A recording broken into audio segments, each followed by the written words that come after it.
Selamat pagi Indonesia. Anda menyaksikan seputar Bali terkini pukul 10 waktu Indonesia Tengah.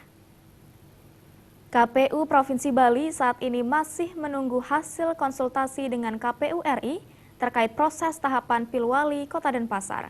Hasil konsultasi nantinya bisa dijadikan acuan dalam memutuskan membuka kembali masa pendaftaran bagi calon baru atau tahapan Pilwali diundur hingga 2017. Ketua KPU Bali Idewa Kadek Wiarsera Kasandi mengatakan pihaknya telah melakukan konsultasi dengan KPU RI terkait permasalahan tahapan Pilwali Kota Denpasar dengan menyatakan satu calon mengundurkan diri. Saat ini Ketua KPU Kota Denpasar bersama anggota serta salah satu anggota KPU Bali masih berada di Jakarta untuk melakukan konsultasi dengan KPU Pusat.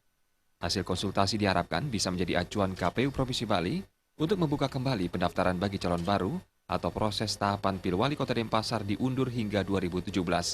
KPU Bali masih memiliki waktu beberapa hari menjelang penetapan pasangan calon pada 24 Agustus. KPU Provinsi Bali menegaskan pihaknya perlu waktu untuk menyimpulkan masalah itu secara resmi.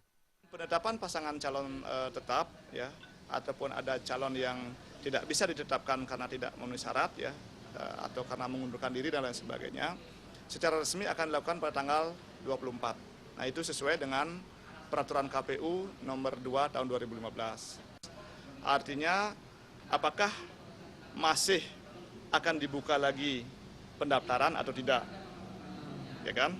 Karena kalau kita lihat sisa suara partai yang belum mengajukan pasangan calon itu kurang dari 20%. Ya, karena ini masih dikonsultasikan, jadi kami berharap dari KPU Pusat segera ada kepastian tertulis ya yang bisa kami jadikan rujukan di daerah.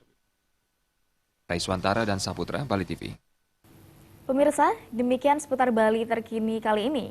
Nantikan informasi menarik kami dalam seputar Bali terkini 1 jam mendatang. Salam Indonesia.